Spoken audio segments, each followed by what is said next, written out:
Alright, welcome back, Internet. Still Jackie Fox. And some talk about Pixil Remaster, because this is one of the things that I am most excited for in the future. I don't know how many units that I'm going to be getting out of this, or how many units I'm going to be building off of this, but this is the single biggest sign of respect to the Final Fantasy collaborative units, to the fans of mainline Final Fantasy games, the games that brought us into a situation where we would even play this game. These characters sit before you now, and they're getting MA2s and or 140 upgrades. A couple of these units already have their MA2s, but I'm going to cover them as though they are getting them now. So for RN, that's going to be slash attack resistance penetration 30. Not bad. That takes some weight off of his passives. All attack resistance 20. That could be really good. If he has potential for that. If he doesn't, it's still good, but not as good as it could be. He already has 10 resistance and 3. So this gets him positive 10 and 15 and 30 and 3 stats. I think that's alright. It's pretty good. It's pretty good. Arguably. It's going to make him a lot tougher to beat. It's going to make, it's very much in line. It's not as exciting. But when they iron out their weaknesses and make them harder to just absolutely violate, that can be pretty cool. So, this guy has interesting passives, I say, as a way to say that they're not great. Jiminy Cricket. Nah, these aren't great at all. Though, this boy right here, actually, the 60% attack. Only 3% loss on your resistances when you fully max this.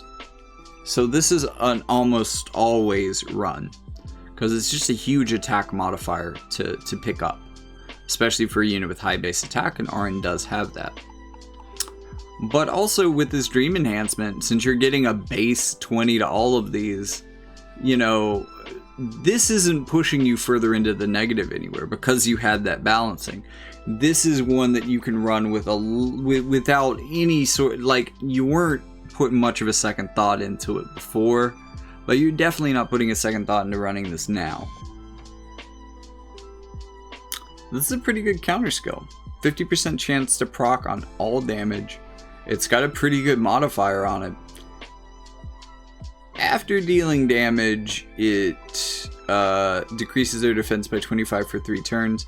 The thing I don't like about it is the range, but that's actually a problem with all of his counters. He can only counter at close range. This one requires some investment to get up to being comparable.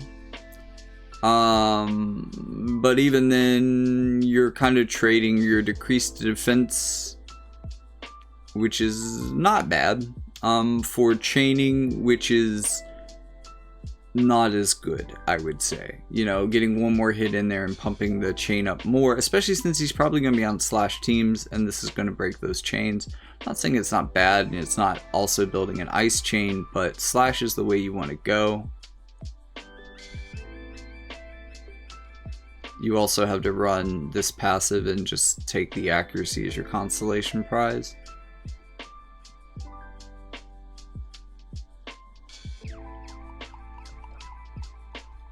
That's pretty boring. Really, only defense penetration 20.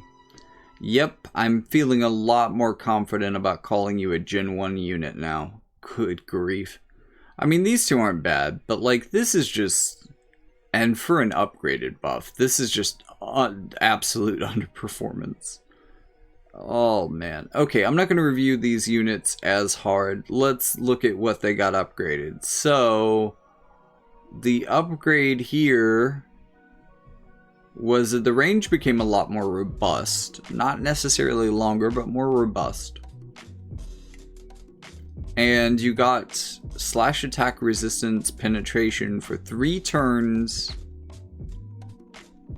which is a good buff, especially to come on good damage, but also going to increase that good damage, and this has a good modifier on it as well, so those things are going to stack up to make that a very powerful move. Slash attack resistance penetration was the thing we were already getting naturally. Unfortunately, there is defense penetration up here, so I guess you're getting kind of both of those things from passives and from awakening, so that's okay for a modern, or for modernizing as a DPS. So this brings you up to 70. 30 is such a weird starting point. I guess this brings you up to 60. Sure, those numbers are low. Like, when you're used to hearing 80 and 100, 60 and 70 just don't hit the same. But not really changed otherwise. Okay, I guess that is what it is. He's still Auron. But yeah, that kind of demonstrated how certain parts of his kit are still lagging, and I don't think the upgrades necessarily made up for it. Okay, decrease activation time 250, reaction block rate 30, not bad. Decrease hate is interesting for her because she's a little bit fragile, but she is very good at just assassinating people with single target damage, just pouncing on them. So this could be pretty impactful for her in the terms of the way that automatic AI deals with her. 10 more critical damage and pierce attack resistance penetration of 20. Those are both good. This is all pretty good for her. Not bad. Let's see about the upgrade and take a look at the main job and the passives. So we're really seeing the passives fall up here, but there wasn't really a passive upgrade for her either. So I guess the power is going to be lurking elsewhere, but we do have 20 or 40 defense penetration. Oof, yeah. But you don't really need piercing penetration as badly, so that's fine. That's fine. I really like this skill. It's pretty close range, but it's a good little heal and it counters all damage. Still gonna pass up on the flurry counter. 100% hit chance on her basic attack. It does not have great range.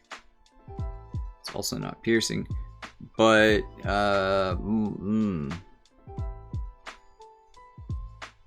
that's not a good up. Well, okay, it makes it a little. That feels like a waste of an upgrade. Oof. I guess this is okay. I'm not really sure what skills we're upgrading here, but okay. So we've seen this group of debuffs before, but we're throwing in courage.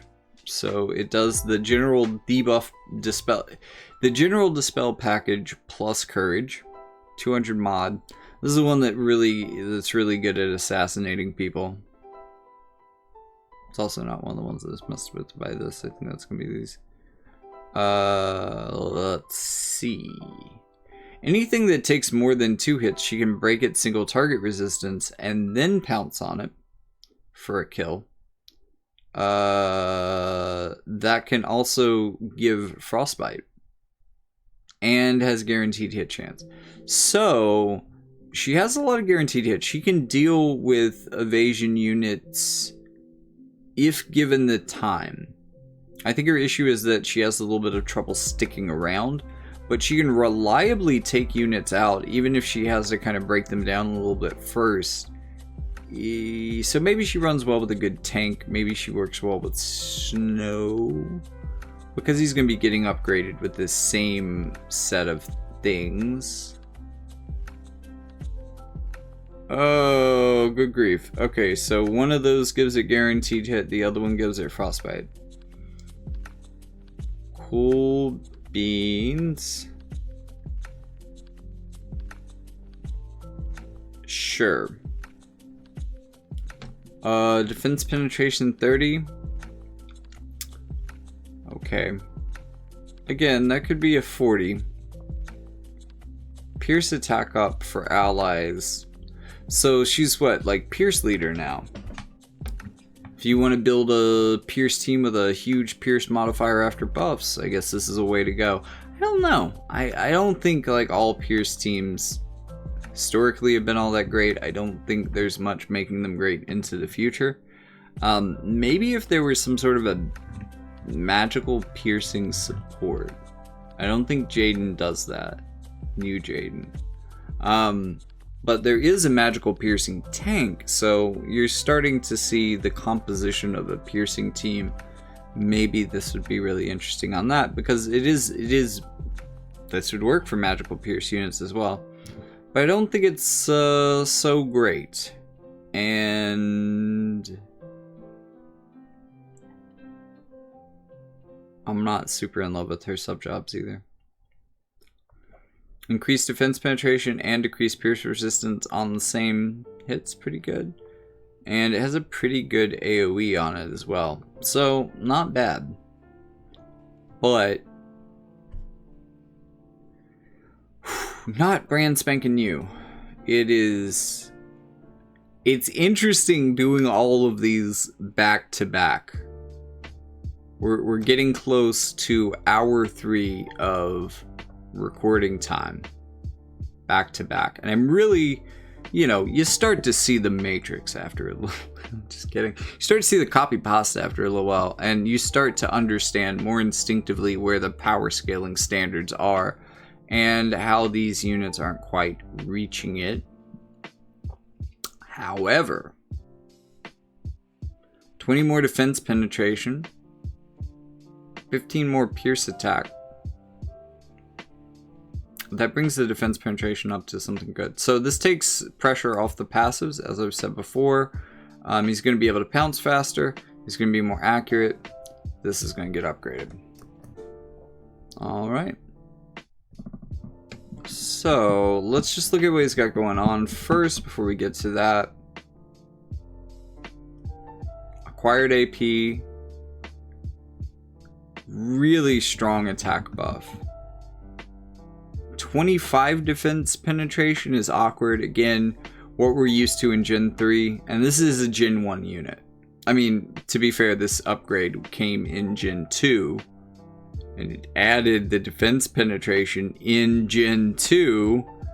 But this is a very, like, I don't know, Gen 1 level of buffing defense penetration. They were very conservative about it at first. They've become more liberal to where this would be a 40. But 25 on him. That was what he picked up. So we are at 65. I said it took some pressure off, but we're kind of an awkward place. 65 is a weird number. I don't like it. I'm gonna be grumpy about it. Decreased piercing resistance. Not necessarily necessary. There aren't a lot of units that build pierce resisting. Oh, God bless. There aren't a lot of units that build pierce resistance particularly effectively, but in that you don't have to worry so much about pierce resistance mitigation and all of that, this is actually a good way to go, because since you aren't focusing on that, you can instead do this, which can actually give them a weakness to piercing if they're neutral to it. So this can be more impactful. It's not often the way you would want to go with most damage types, but it works pretty well with pierce. It's pretty close range, it's not a lot of damage, and it does have piercing, so potentially you can go through a unit in hitting someone with this. Agility and attack is a good combination to get on a buff, but I feel like that has been crept a little bit. Chance to inflict confusion isn't as exciting as this is actually a really big AoE. 12 panels, actually. That's one of the largest, I want to say that's the largest AoE in the game, or one of the largest AoEs in the game, although it is incredibly awkward, and a physical unit has very low chances of landing confusion because of their low faith. Decreasing healing power 50, single target is good damage. But my understanding is this was always, you know, you were marked for death when you got hit by this. Because not only were you getting hit really hard, if you survived, you were not getting healed back effectively. Now, this skill also dispels courage. So, that is a pretty brutal combination of things. But that was kind of his signature. That was how he got you before. But in addition to that,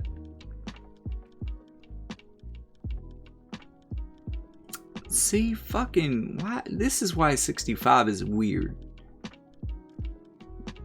Reduce counter chance 100%.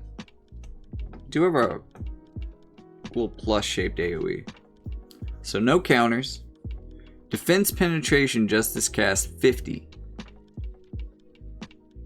50. Now we're probably walking into this fight with 65. I don't know what use we have for 115 defense penetration. But if we don't run that passive, then this only gets us up to 90. So like, none of the numbers add up in a satisfying way. And the closer it's getting to 4 AM, the more frustrating that is becoming. But it's not a bad move. I don't hate you for it, I just think you're a little strange. 185 mod on an AoE is not bad. Increase the modifier up to 245 if the target, so this is gonna, since this is an AoE, this is gonna proc changing the damage, modifying the damage for each individual target, not for the overall move. So you could have this hitting different people with different modifiers based on whether they have slow, confusion, auto restore, or healing power down applied to them. It's getting so this is actually pretty interesting compared to some other upgrades that I've seen.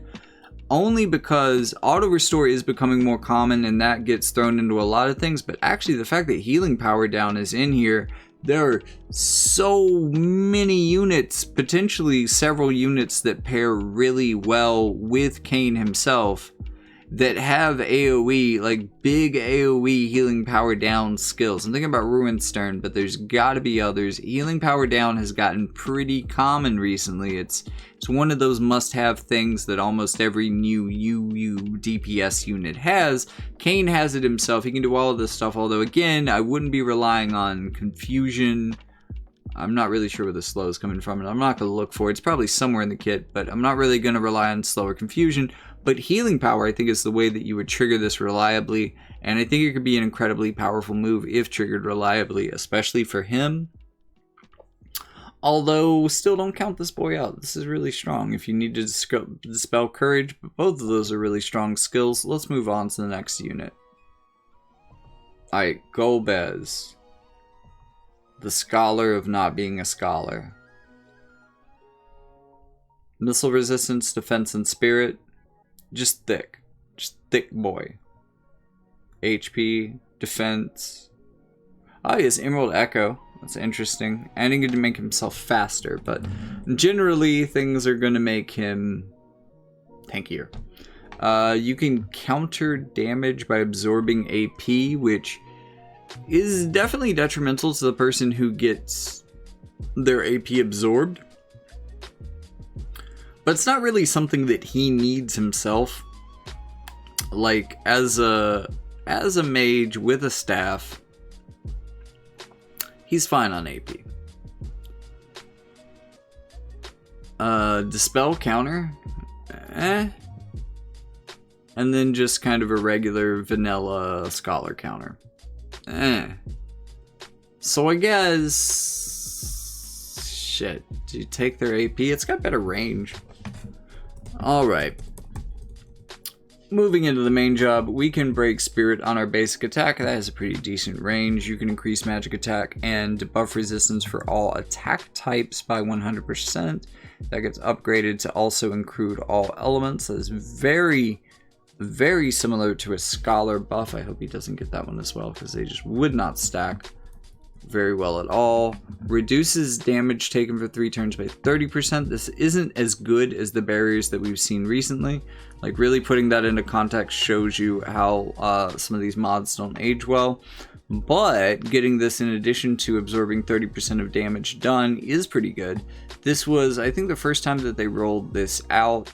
So they're being really conservative with it. It's only going on 1 unit. It's not like Rissel, who can put it on multiple units. But these are a good combination. And you know what? I'm not even going to think about it. But somebody I talked about tonight had a very similar buff to this. But who haven't I talked about tonight? Really? Really? Can you tell me? Write in the comments if you know who I haven't talked about tonight. 165 mod, really big AoE. Decreases spirit, unfortunately, after dealing damage, and can mobilize and breaks defense penetration. That's actually pretty interesting, although 30... Well, no, actually, I think 30 is comparable to other versions of this. And this will... Shit, I forgot to bring... I forgot to copy paste. But this would very certainly... by that modifier, I would say that this probably has to be the upgrade. Was the defense penetration debuff. I think it's pretty cool. It shores him up a lot because, like, he had a lot of defense, but he never felt super tanky because it wasn't a lot, but also he was coming up in the age of defense penetration becoming a thing, so a lot of the better damage dealers were cutting right through him pretty easily. So, being able to turn off their defense penetration could be a very viable way for him to survive. The problem with that is that he has to get into range to cast it on people, and at that point they've probably already done damage to him. So how much is he really helping himself? Like, you know, if their second attack is weaker, is that going to stop him from taking him out or not? That's kind of the questions you want to ask with that, I think. But I think it works for him. I think it makes good sense for Golbez. Alright, so healing power 15, AoE resistance 10, healing power 15 fucking more. Wow. 30 healing power. And 10 defense penetration. It's a pretty laughable amount of defense penetration compared to some of the things that we looked at tonight, but I think it'll all make sense when we look at the way his kit shakes out. So we have a little bit of initial hate. We can add some more initial hate with this. This also gives him defense and HP. This is really the way you go. You can work in some of the other ones. They have their uses. For your counter, I think Ravager works fairly well, but this is also probably a pretty good case for him to be using Flurry counter, although probably not with this. Although you might be this might actually be one unit I recommend it for, because he can chain with it pretty effectively. So it's not too bad, but maybe not recommended. Ravager doesn't end up being as impactful as you would think it would. So this adding to the chain usually helps more, even if you don't like increase it to the better version. If you increase it to the better version, again, that's a sacrifice, but that's definitely his best counter then. But do you do that? I don't necessarily think you do. There could be cases, but man. Alright, so wind killer on the basic attack, very close range. I don't know how often I actually see him use that, even fighting wind teams. Let's see. Defense, spirit, and defense debuff resistance 100%. This is pretty good. This is one of the things that makes him a little bit better into magic than you would think he is, but this is mainly a defensive buff. I think this is pretty good. Courage, although it's just courage all by itself, doesn't do anything else, isn't special. Even the basic courage does more than just that. However, it has 2 casts, which is pretty great. Can't complain too much, right? So we didn't get any defense penetration. Well, you don't need strike penetration. We didn't get any defense penetration up there, so we have the 10 that goes to 50 with this. And that's for 3 turns, so he's going to have that 50 for a while, although most of it is dispellable at this point. He has kind of your generic dispel package on a damaging move that also becomes 100% hit chance, although that single move by itself is not enough.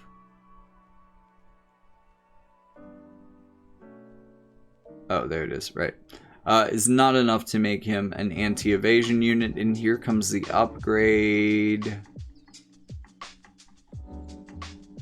In addition to strike attack up, AoE resistance, and getting his threshold heal, which, because of his Master Ability 2 and his Dream Enhancement, giving him an additional 30 healing power, this is going to get huge. This is going to be nuts for him.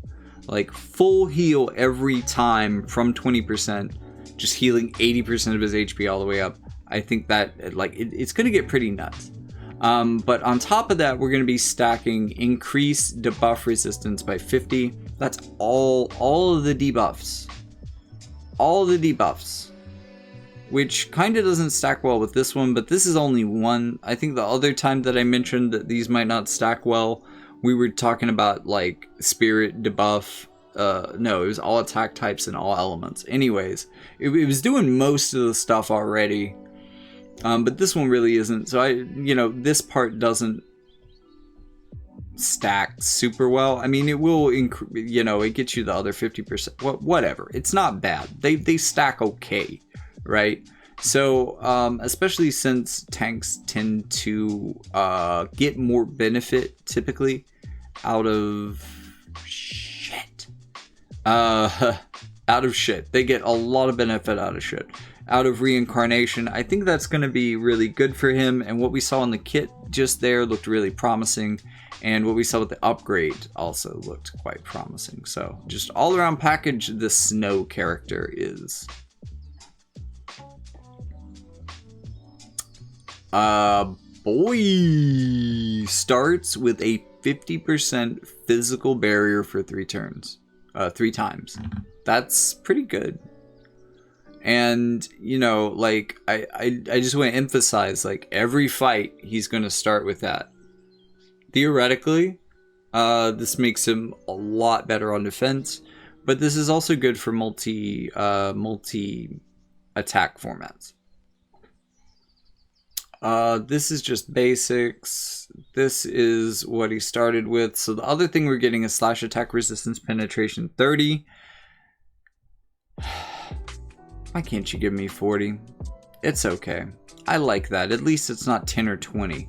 Agility 15% is quite big, and I think really, really good for him. Really something they need. Light attack 15 is not bad and is going to help his damage. But isn't, it's not the biggest thing, right?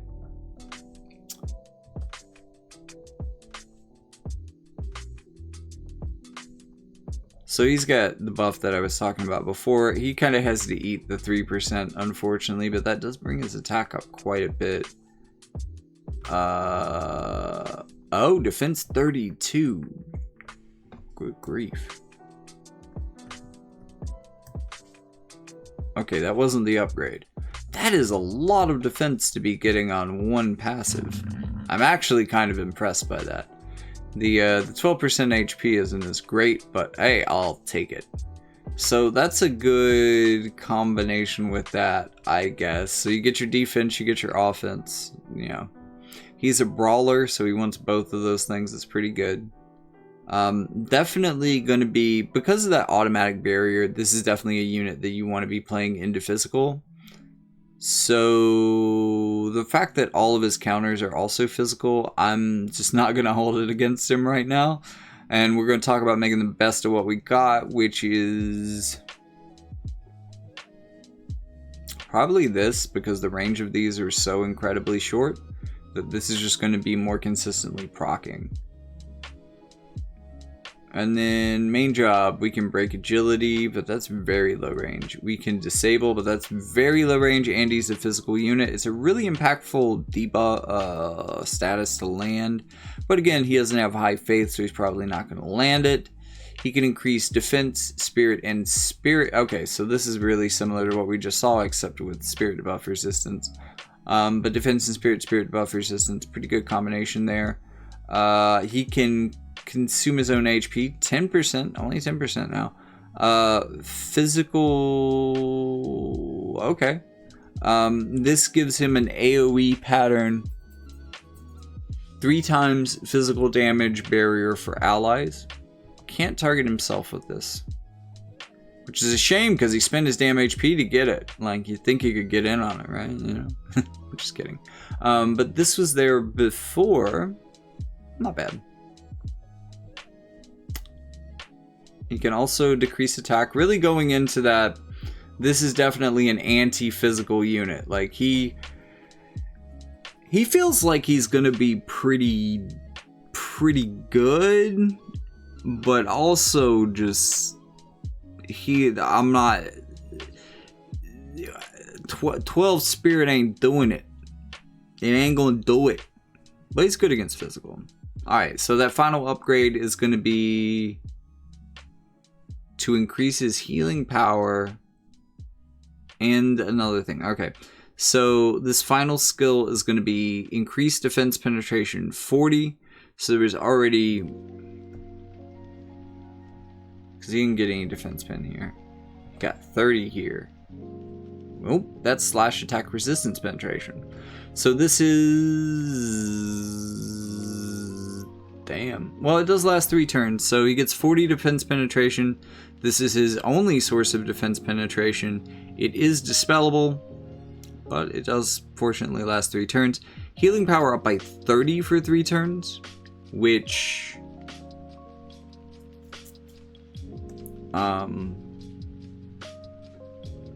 he's more about consuming his HP.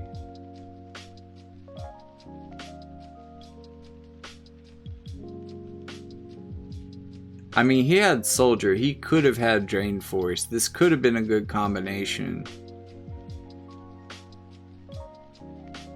He can get more defense penetration from Monk. Oh wait, that's 1 turn and it's only 40. Yeah, no, it's still the best defense penetration. Don't need that.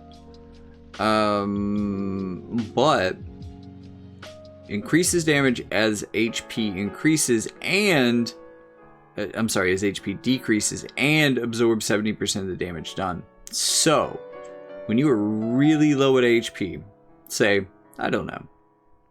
Well, actually, when you're really low on HP, let's say, god damn, it's a shame this guy doesn't have courage. This would be an amazing move with courage, because you would be able to like get the maximum increased modifier, and it's a shame there's no calculation for how that works here, but you would get the maximum increased modifier because you have 1 HP, but 70%, 70% of the damage done, not 70% of your health. Okay, I guess it depends on how much damage he does. Well, I just went off a tangent for no reason. You would get the maximum modifier, and hopefully that would be enough to heal back, you know, to do maybe your HP in damage. Because if you could get 70% of your HP in restoration, and then combine that with the healing power up 30 and additional sources of healing power up, then you could easily restore 100% of your HP with this skill. So this is going to be a big old banger of a way to restore his HP. Might actually slap for damage as much as he does. But he's a little bit of a dated brawler, so I'm not sure how big that's going to be. But this definitely makes him more stubborn. It gives him some much needed defense penetration as well, which he was already doing. But he doesn't really have the penetrations to be, like, even with that, even with the update to the slash penetration, he's still way behind the curve on new units that are coming out. But like these, well, this guy specifically is one of the older updates that we're doing. So, you know, I don't want to be too Captain Obvious here, but he is a little bit outdated at this point. Tidus. Alright, what are we getting? slash attack resistance penetration 30, slash attack and missile resistance 10, plus single target resistance 25. That's quite a bit. Quite a bit. And inside of an AoE resistance meta, with water having good cards for AoE resistance naturally. There's a lot of ways you can build up Tidus' AoE resistance, so he can have both. That's going to make him a lot harder to deal with. Still, older unit, more of a brawler, a pseudo tank than he ever really was much of a tank. So I'm not sure how much I expect him to survive, even if you stack those things up nicely. But certainly going to help his survivability. Definitely a big boon. Alright, there we are. So let's refresh ourselves with this kit. Agility and critical rate, that's not bad. Defense and HP, attack and critical, attack, defense, evasion rate down. I'm a level with you, none of these are good by today's standards. They do cover a lot of bases. I mean, none of them are great, but any two of these are alright together, depending on what you want to do with them. Counter all damage, can inflict by inflicting berserk. I mean, it's interesting in that it procs on anything and it has a 50% chance to go, but it doesn't really have the range that the other skills do. I think this one's probably the better. And you just accept that he's not going to do well into magic. But this would actually be an interesting anti-magic counter. But again, still kind of close range-ish, which could be a bigger issue. Increased critical chance on the basic attack. Good range on that one. This is actually really handy the way it's casted instantly, and it's not self-centered, but it can be self-centered. So, you know, very versatile in the way that you hit your whole party. This will often hit 2 to 3 people very easily. Attack and defense is just a good spread too. Although, again, not super modern. This is one of the better ways to get haste on a group. Although, fortunately, it does have a cast time. So, he's going to set up, he's going to stand here, and there's probably going to be 2 units near him for him to hit. But those units may not stay there until he's casted it. That's the unfortunate part. But it still works out to be one of the better ones, even today, with options being released after it. Chance to inflict slow on the slash move. Relevant in PvE. This is also very relevant in PvE. It's been upgraded a couple of times now, so let's look at the best version. 200 mod.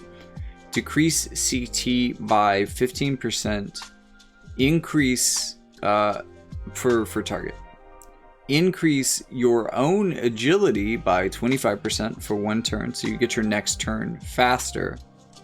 But also restore CT 200 for self. Honestly, these two kind of conflict, but they also kind of synergize to make sure that you get that next turn faster. That in combination is going to make it really easy for you to chain on, to like self-chain on someone and even beat other members of your own party to getting that second hit, because your next turn is coming fast. But in the same respect, they also kind of step on each other's toes.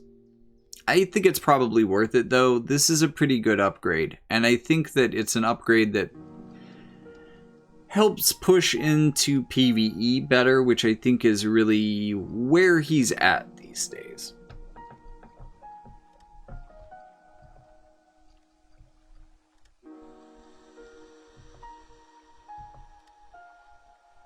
Oh, we are past update. Okay. I have a manageable amount to do left. Alright, the one I've been waiting for, Noctis. We're gonna get an additional 10% attack and 15 single target resistance, plus an additional 15% mod to all physical damage. which is going to benefit everything but the spell blade, sub jobs, damage moves, and the follow-up damage.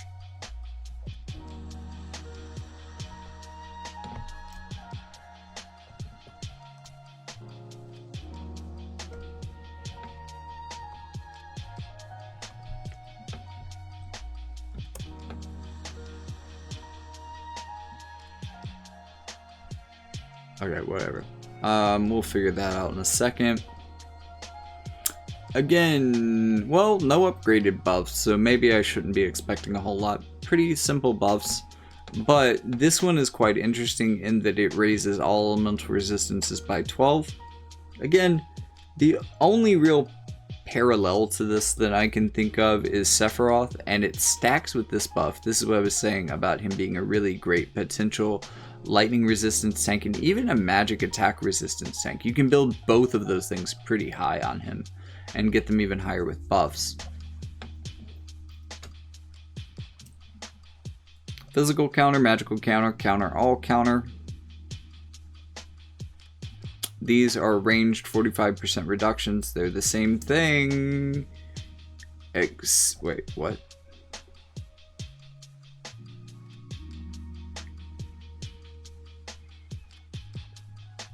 Why does it...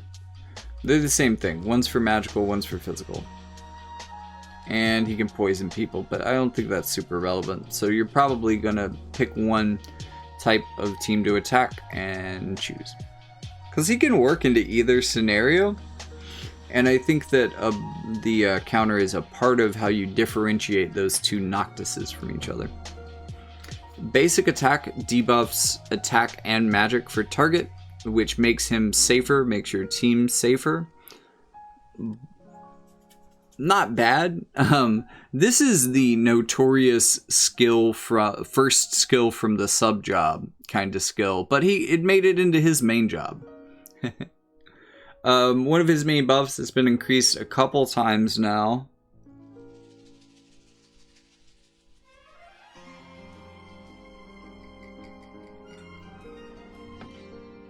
Though I genuinely do not see a difference between those two. Okay, so the new version of the Armage follow-up hit decreases single target resistance for 3 turns before dealing damage.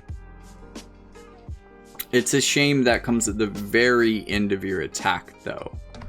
I mean, it's cool. It's kind of like Bart's follow-up damage, in that it's not a lot of damage, it's not hitting the right way, it's not slapping, right? But that debuff, or the dispel in the case of Bart's, that is really, I think, what's bringing the power to it. I think that's a pretty cool one too. I think there are definitely strategies that could work around that. That is quite neat. Do not mind. We have a 15% CT decrease on a guaranteed hit plus shape attack. Always quite love that one. He can warp around while doing stuff, while buffing, while attacking, while doing everything.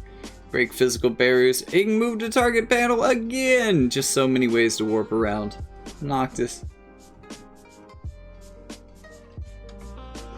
Now, if only they could build an AI that could properly use such warping technology without running back and forth half the damn fight, then you'd really have a cool Noctis upgrade.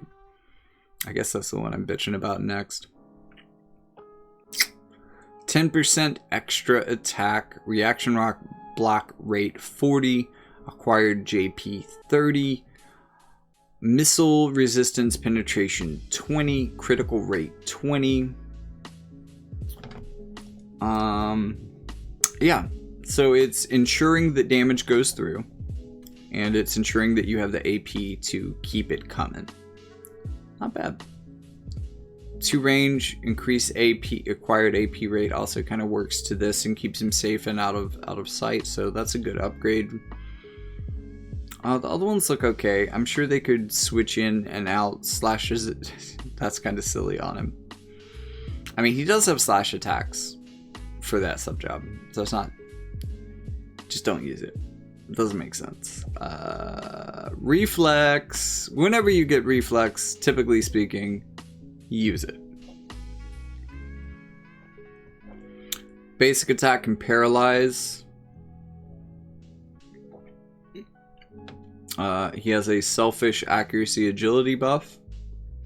His buddy buff increases attack and increases his own range by 1. He can blind. But I want you to note that these are kind of mid-range moves. He can break dark resistance while he's blinding people. So you can stack those two together. Okay, so this was the upgrade. Sorry. So this was the upgrade. Okay. Yeah. So the dark resistance was the last upgrade. This upgrade allows him to hit things that are closer to him. Whereas you'll see he wasn't able to hit things that were near him. Which, as I have noted, he is a very mid-range gunner unit, which is kind of an unfortunate place for gunners to be sometimes. And this is one of the ways that backfires, so it's useful for him, but I think if people are in that range, you have bigger problems. I think expanding the range outward more proactively would have been a better way to go. This does help, but I think this would have helped a lot more. And then his final move gives him more defense penetration and blasts people's socks off if they have one of these extra effects. The thing is, here's the problem. Here's the issue. Because he has plenty of options for creating these things. He is very much a status unit. You might even consider running him with higher faith. Although I would usually just, personally, I would go with the dark resistance aspect of this. I wouldn't necessarily worry about giving him faith and statuses. I would just do the dark resistance, really. A lot more applicable. You don't have to take him outside of his wheelhouse as a physical unit to do it. But the thing is, effects like these always feel cool and satisfying to build combos to get them their most potential. And the 40 defense penetration before it lands is going to push the damage up, and it's not a lot of AP, it has a lot of casts. So you can potentially get a lot of value out of this move. But especially after a lot of things that I've seen recently, even with that increased modifier, we're only talking about 215. It's pretty big. It's pretty good for 24 AP, but I think at this point it's not really anything to write home about. And then again, that wasn't the increase. And like the one that was increased is already a 200 mod. I'm just saying. They didn't even need an upgrade to hit a 200 mod. So like 215, I don't know. Like that skill, it's never really felt like the payoff has been worth what I've got to set up to make it work.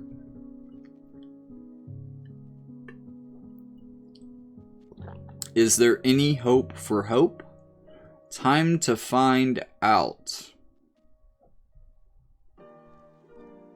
I think it's just spirit penetration. 20 spirit penetration, 20 magic, 10 agility.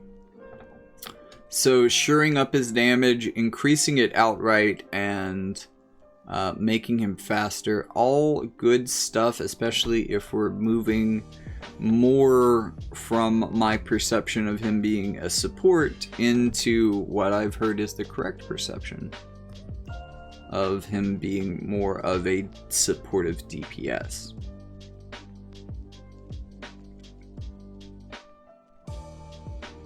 And even more of a magic enabler now. So that's cool. That's how that upgrade shakes out. Let's look at the passives again. Ooh, that's a really big that's a really big reduction, but only when his HP is really topped off. I don't know how I feel about that trade-off. I mean, that would make him a really fast caster, and if he's in support mode and staying away from the front and his HP is staying up, that could be really, really good. Let me refresh myself. Because I'm pretty sure this guy's a time mage. I'm pretty sure he can quicken. Oh yeah, that's going to be incredible for a quicken team. Because the quickener never gets near the front line. Never takes damage. Unless the shit has all fallen apart. And this is going to hasten that quicken up quite a bit. So this is pretty cool on him, I'd say. But there's not really necessarily a huge standout buff. There's just a lot of things that work.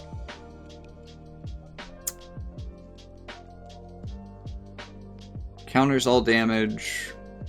Has good range. Modifiers roughly what you'd expect. Decreased crit rate. Yeah, no, decreased crit rate 40 is actually pretty good. Especially for units that rely on critical. I think that's pretty dang good. I don't really like these other counters. So let's move on to main job. Increase magic before dealing damage. So despite the low mod, the fact that that modifier comes on first, A, makes this a good buff and attack type situation. But also B, really pumps this up to be a good bit stronger than the typical basic attack or basic skill is. Slash resistance, magic resistance 20 for allies in a castable, aimable plus pattern. Decreased chance of being targeted 6. Once again, something that is certainly better on a support. That goes up to 30 slash magic resistance with this upgrade. But yeah, decreased chance of being targeted reads supporty, but I guess that could work for a sneaky DPS that's trying not to get KO'd. A less brawlery, like maybe more of a glass cannon type thing that could work really well for. Decrease AoE resistance before dealing damage, 20 for 3 turns, and then a 185 mod. I can see that doing some damage. Is that an AoE? It looks like an AoE. It is an AoE. Physical damage 20 is now a physical and magical. It's just a damage increase of 20 at this point. I think that's pretty cool and also pretty generic now. I was a little bit on the fence about when it just did physical, but I think this is pretty good, even though for the right team it hasn't changed anything or much, but for the right team it's made it actually usable where it was completely unusable before. So maybe that's a good improvement. Non-elemental skill, that's good. Big damage, so anyone with light resistance is gonna be the bane of their life, and it can possibly stun them, which is even cooler when you have such a wide area of effect. Lots more chances of hitting things and stunning things. And then final buff, light attack 40, 3 turns for allies. Good grief, that's big. AoE resistance 20, 3 turns for self. So, you know, after being whacked by that buff, I could see anybody kind of turning into a DPS. Maybe that's where that idea is coming from. So that's hope. Yuna, let's see what she's getting. 15 more light attack for self, decrease cast time by 200, so by 20%. Increase AoE resistance 10, magic resistance 15. So she was already, I'm not going to say that she was good into magic, but she was especially bad into physical. I think that's really the way that the resistances were shaking out back then. And let me kind of look at that. Just remember that there's going to be an additional 15 for magic. So that's bringing it up to 30 magic, and all of, I mean, these 3 missiles really the issue. These 3 aren't bad, but like all of the physical resistances are negative. So really playing to her strengths there. Looking at supports, I'm not seeing anything that looks great from a modern standard. But this is definitely one of the better ones. You probably run this pretty often too, because her healing skills do have cast times. Aeon's Bond. You run Aeon's Bond.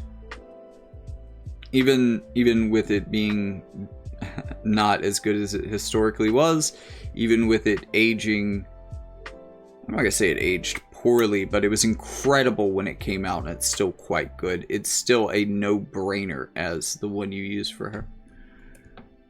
So looking into the main job, this might be a little bit easier because we've got Prey. So this is a pretty small modifier. This is like a massive version of Cura, but the upside is that it's instant. So self-centered height-based Cura without the height modifier type stuff is roughly what we have here. But it's a way for her to instant heal. It's a bit limited, so she'll try not to use it, but when Curiga doesn't hit the spot, or when it wouldn't land fast enough, she'll use this. Sonic Wings is pretty cool because it's a 15% CT decrease, single target. That's not a lot of AP either. I like having CT down on a basic attack. That's pretty cool, in my opinion. Cura? I'm sorry. Whoop. Curaga. My bad. This is also Curaga, just an outdated form of it. And really, this isn't necessarily an upgrade that is to Yuna. This is an upgrade that White Mage got that they had to kind of reflect over into this because it didn't get it automatically because it's not technically that White Mage, it's a specialist White Mage. So that had to get upgraded independently. Oh, shit.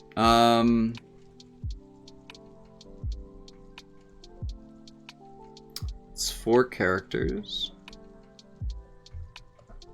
Is that what was upgraded? Sorry. It is. Okay, so that was what was up. Ooh. Well, that doesn't feel good. Like, okay. Man. I just formulated a new complaint on this system, right?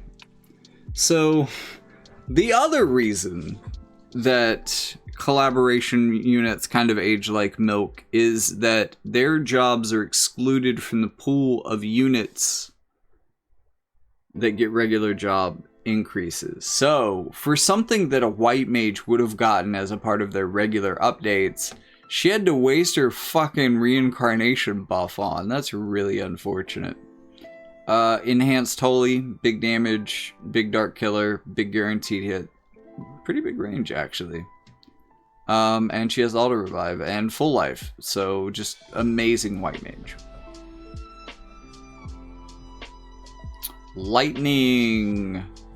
Lightning is kind of a combo DPS, so she's going to be getting 15 crit damage, 50 reaction block rate, 20 accuracy, and 20 crit rate.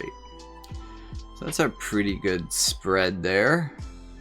And it's her Life Siphon 2. So we got defense penetration and agility. That's a really good combination. She did not get a support upgrade, but that's a really good one. I really do like that. This one also decent. I'm not really going to go with missile attack for missile resistance. So probably these two, although this maybe. It depends how hard you want to lean into her missile damage, and you probably don't, so I don't think you really use that, but you could situationally. Countering all damage with damage and increasing AP for yourself is a pretty good combination of... Okay, and it can be range buff because it is a shot move. Yes, it is missile. So, range up can affect, as you can see, much more of her kit than a slash unit typically would. So it's not just the sniper stuff, although the Viking doesn't get any benefit out of it, but there are a lot of missile type moves in her kit that are affected by range buffs. So here's the thing that makes her unique, and I'm going to kind of go through this a little bit differently.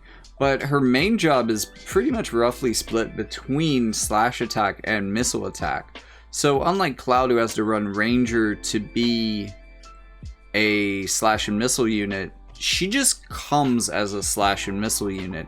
And that makes her really hard to build against. Not only because lightning already has access to good slash attack penetration, but because even if she doesn't, she can just switch over to missile damage. So this is a skill that got the upgrade. But let's talk. She can break slash resistance. That's incredibly useful. It happens before damage, so this one hits pretty hard. Good skill. This is follow-up damage, and it comes on slash and missile resistance of 25. Also, a 3-turn 50% damage mitigation shield. This is really important for her survivability. She doesn't have courage or re-raise, so she really needs that shield to stay alive. And the longer she stays alive, the more things she will take out with this. So this is really the big damage move here. Actually, the only missile move in her main job. It just looks like there's 3 of them because of the upgrades. But my point still being that she has a missile move in her main job. It's the most powerful move in her main job. She has one in her sub job too, and she has a sub job full of them. So maybe range is okay in some cases, especially in combination with this move is especially powerful. So let's read about the most upgraded version of it. It is going to be defense penetration 40 for 3 turns, so long buff, diamond AoE. The range is a little funny, but it's pretty effective and can be increased through that range increase. And it's going to give her 15 AP up to 45, or up to 30, I think. If you get 45, you've won in most PvP formats. So congratulations, but you don't need any extra AP, lightning. So that's incredibly powerful because, especially at 26 AP, this attack can pay for itself if it gets 2 KOs, pay for itself in 4 more. And that's assuming that you don't have any modifiers for acquired AP, or that's just going to jack itself right up. Nope, never mind, this is fixed. It's not going to do that. Her buddy buff increases agility and accuracy and gives herself a little bit of AP, which is great. She can break physical barriers, and she can inflict slow when performing a critical hit in her main job. That's also a pretty fairly ranged move.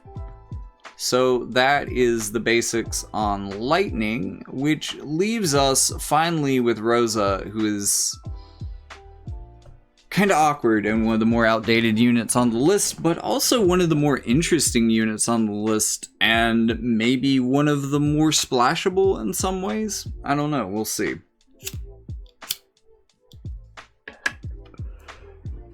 So her upgrades are gonna modernize her ally buffs.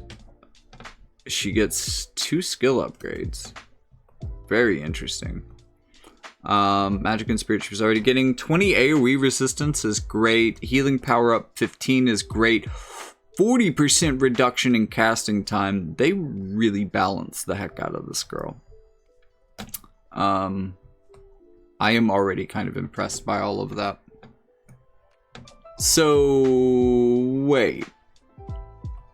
Is that Maneater? Or is that like literally male killer? Because Maneater is like human eater, not like men as a gender. Talking about, you know, humans. Probably not. She's just really, really against the patriarchy, you guys. But that would give her some extra range. Okay, so those kind of look like hot shit. This one's pretty good for her, though. Alright. She has reflex. Don't really have to talk about her other counters when she has reflex. That's pretty excellent. Short range Curata. That's pretty unfortunate, but the upgraded version gets the full Curata range and grants Shell. She also has 6 casts of it, so she's not running out of that anytime soon. Oh no, and a buff got upgraded too. Oh, I don't like where these upgrades are going already, you guys. Nullifies a lot of the main status ailments, increases spirit for allies, and increasing healing power for allies.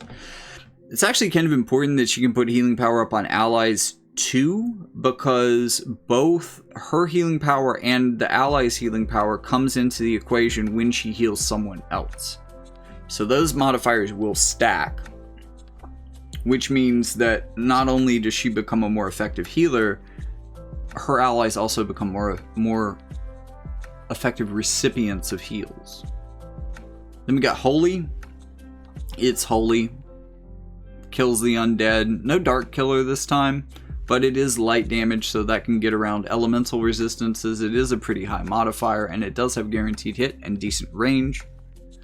Then we have an ice resistance break, 38%. That is really good for just a normal skill at 22 AP. That gets upgraded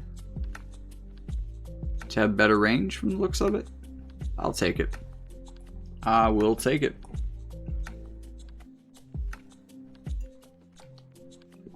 Another 200 mod range skill, similar range, 100% hit chance, not bad.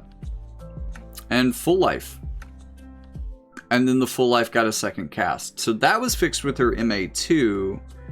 And then, what was, maybe this was the other upgrade?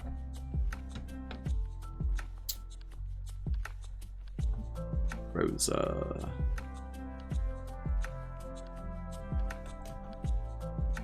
Oh no, okay.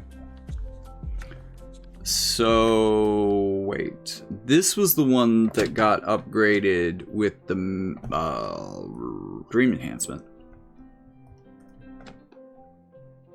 Her LB got upgraded by her Master ability too. Box shape heal. Now diamond shape heal. Otherwise, it hasn't changed. It just made the heal bigger. Which again feels like you're scaling with Curaga, which feels like a bit of a waste. But she did get 2 skill upgrades, so I guess that helps.